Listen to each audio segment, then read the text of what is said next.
have some really interesting election results going on in Europe right now. Now, there's two elections that I care about. I don't know, there might be a couple others going on at the moment. But there's one in Great Britain, and then there's one in France. Now, the Great Britain election is over already. The French election is still going on because they were having a runoff vote. In the British election, this is fascinating because the Conservative Party has been in control of the country since 2010, since David Cameron won that election way back when. And before that, it was New Labour. It was Gordon Brown, who was filling in for the last few years after Tony Blair retired. And Tony Blair won like 3 elections going back to the late 90s. And that was what came directly after John Major, the Margaret Thatcher's protege. And so basically we had this sort of far-right wave, calling it far-right is one way to put it. A far economic right. This neoliberal wave in the UK that started in the 80s with Margaret Thatcher and continued kind of with Tony Blair and New Labour, who were like, yeah, neoliberalism, that's cool, let's do it, but socialist. What?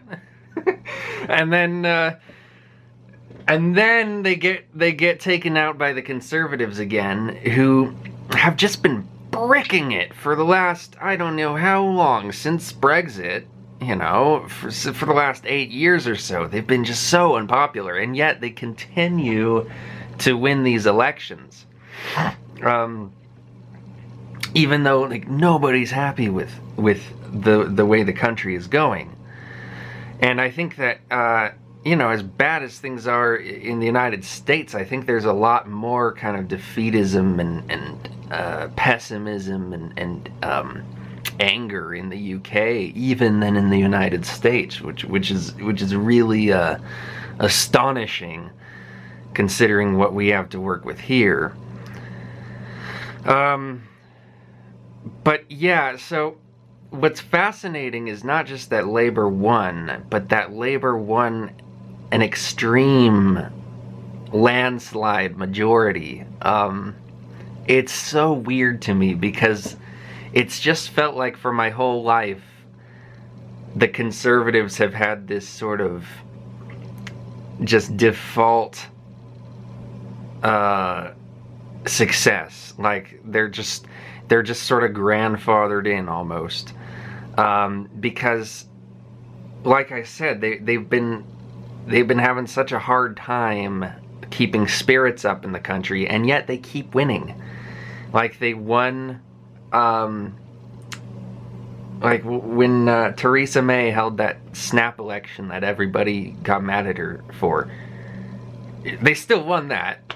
And they won in 2019 when Boris Johnson became prime minister. Shortly after that, they held an election. They won that too. And so it's like even in the country's just horrible, depressive period, when they're just being racked by the total shit show that was Brexit, they were still winning, which is interesting to me. But now they, like, I guess finally people have gotten tired of the Conservatives because they've just elected a socialist government in a huge majority, the like of which hasn't been seen since Clement Attlee won against Winston Churchill. And okay, so Keir Starmer is going to be the new prime minister. Now, he was the replacement for Jeremy Corbyn, who was, like, you know, because there was New Labour, and then Jeremy Corbyn came in and was like the return, I guess, to the old Labour. to the like actually socialist Labour Party. But people didn't like him. He was very unpopular. He was just known as this kind of very like moralizing jackass. Like he would just like shame other people all the time. And it doesn't seem like he really it seems like he won some people over for his sincerity in his actual socialism, but a lot of other people were turned off by his attitude.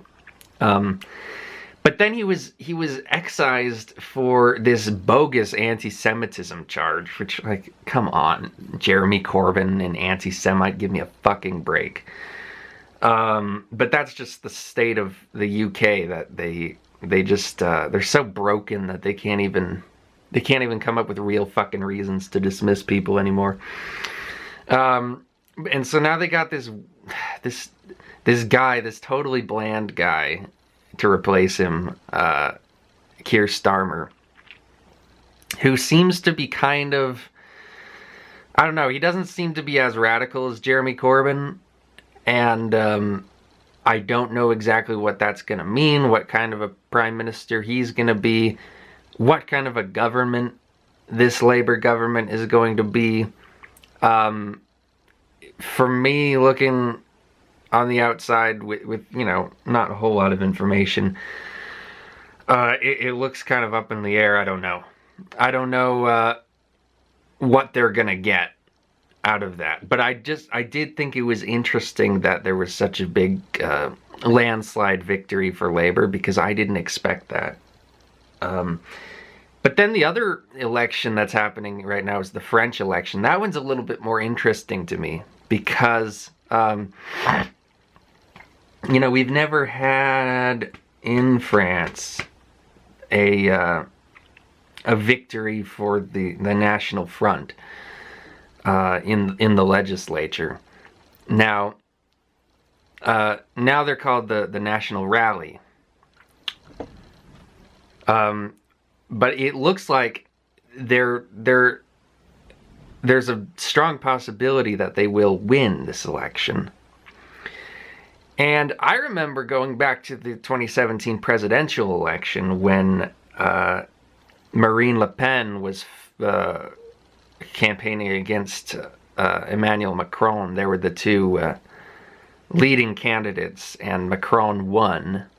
And then I think there was another election just a couple years ago, another presidential election, and he won that too. Which was interesting to me, because that was after the whole Yellow Vest movement.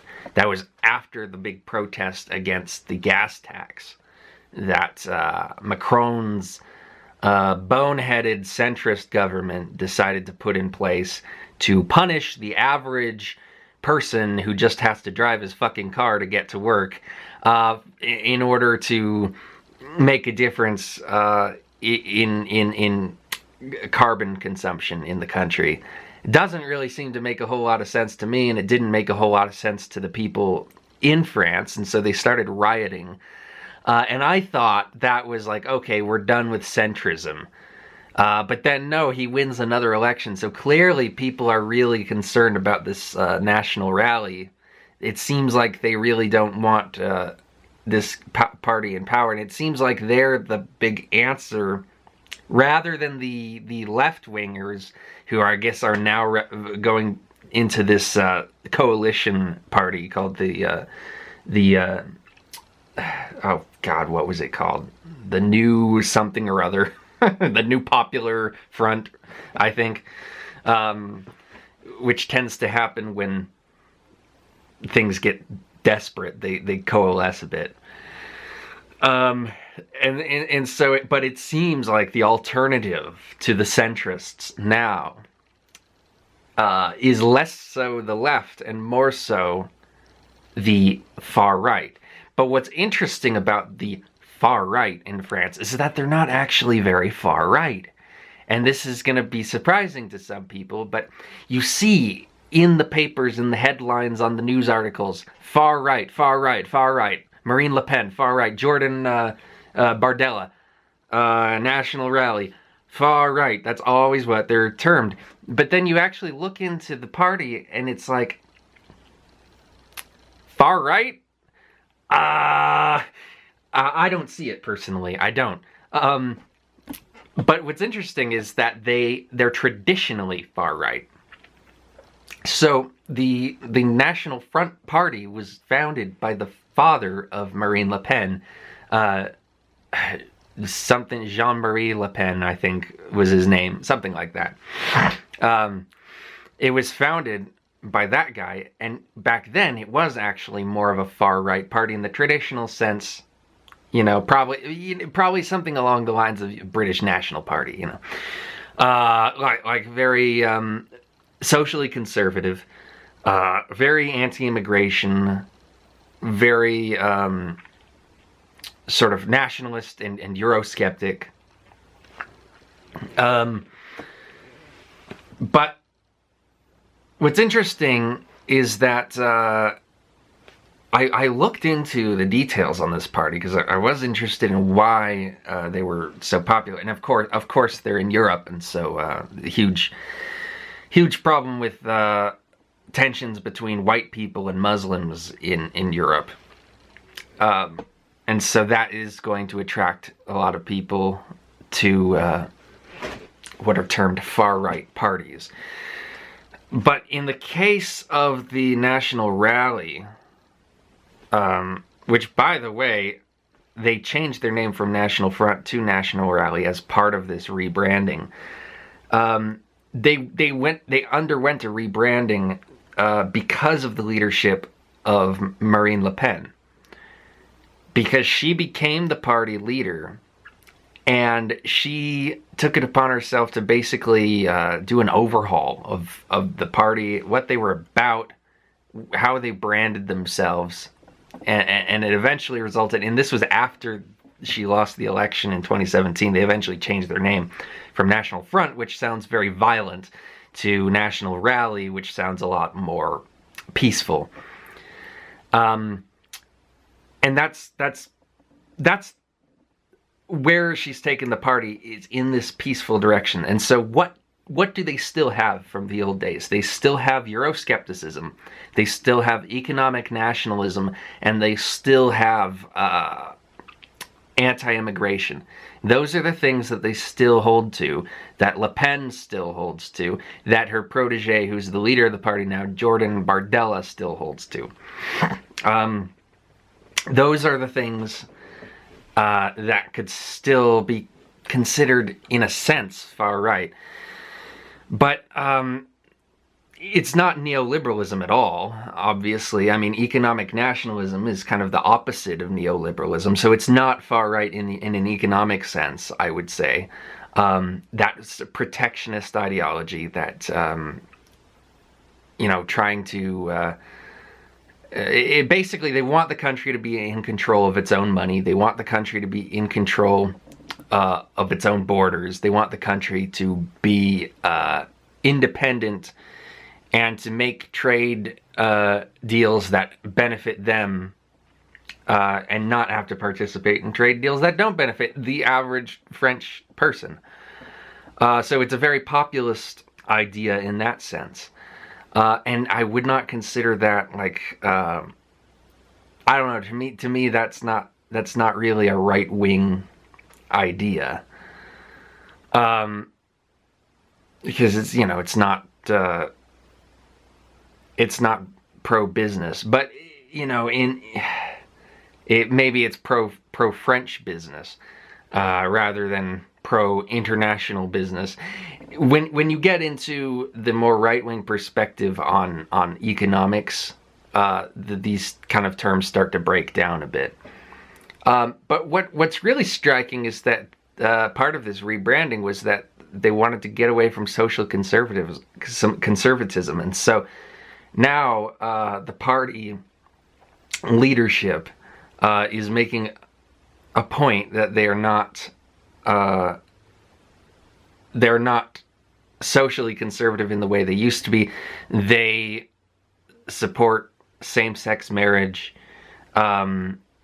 They support women's rights. stuff like that, stuff that used to be, you know, they used to be, I guess, more along the lines of the Republican Party in the United States when it came to their social values. At this point, they've realized that they want a bigger tent, and they want a more kind of united country around their sort of nationalist vision. And so they want to make their politics a little bit more appealing to the average person who maybe doesn't have a whole lot of resentment against the current ways that you know, social progressivism has taken over the country, and the world. But they still are worried about immigration. They're still worried about globalism. They're still worried about these issues that affect them on an economic level.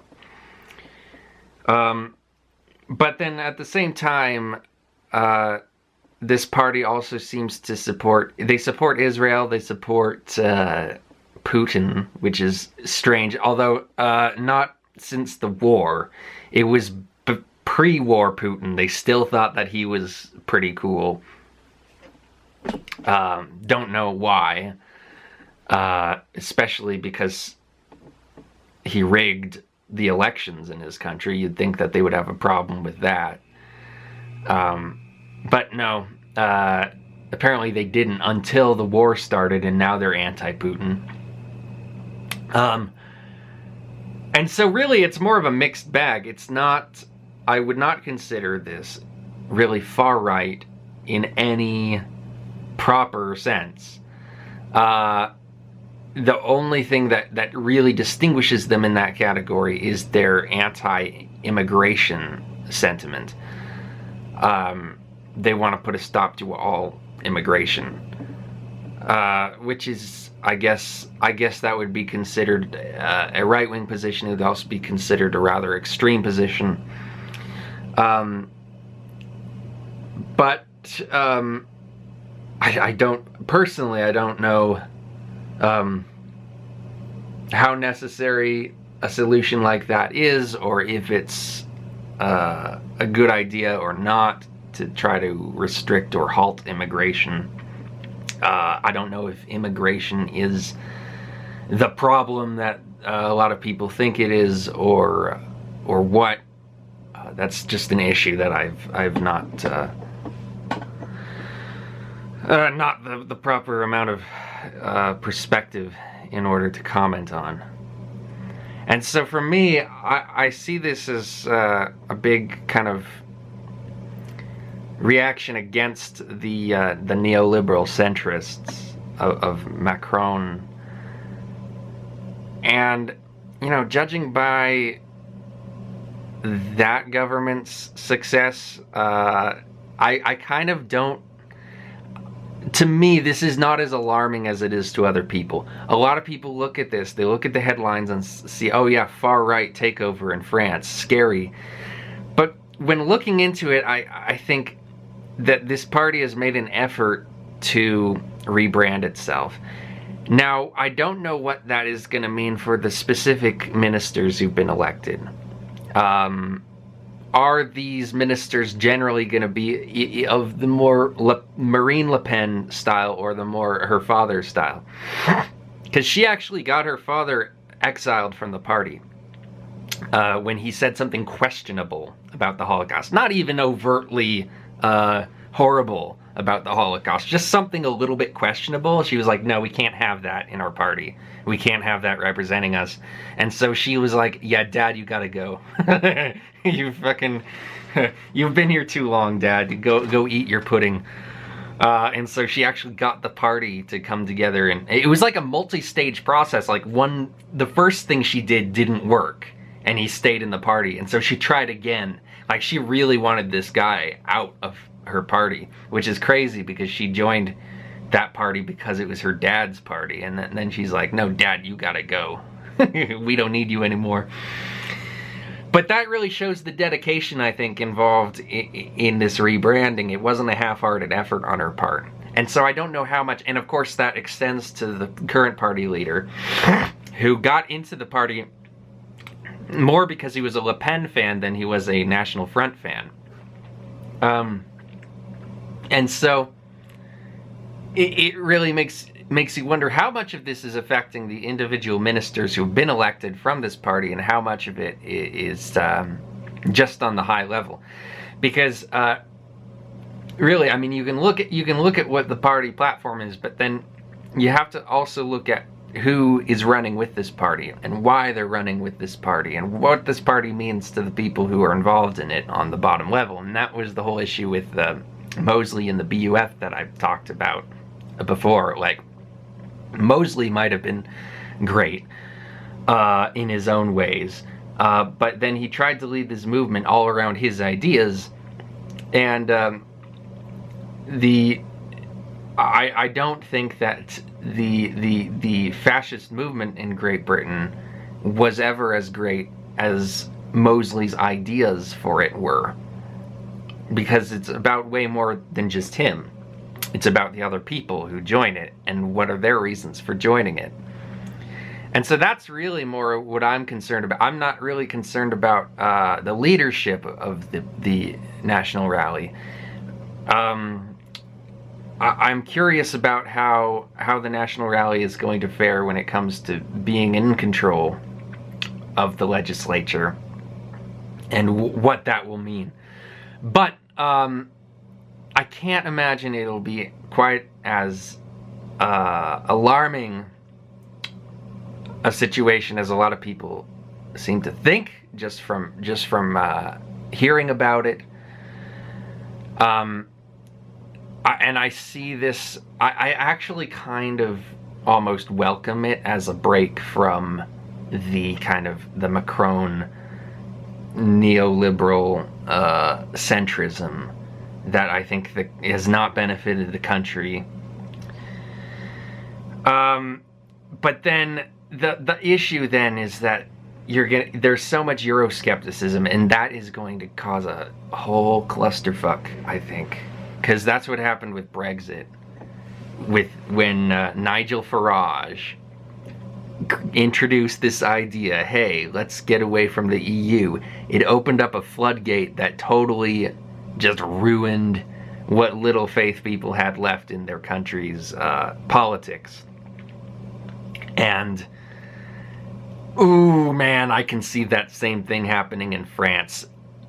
If the Euroscepticism is pushed by the National Rally after winning this election, if they do in fact win this election, that could be a huge destabilizing factor in the internal politics of France.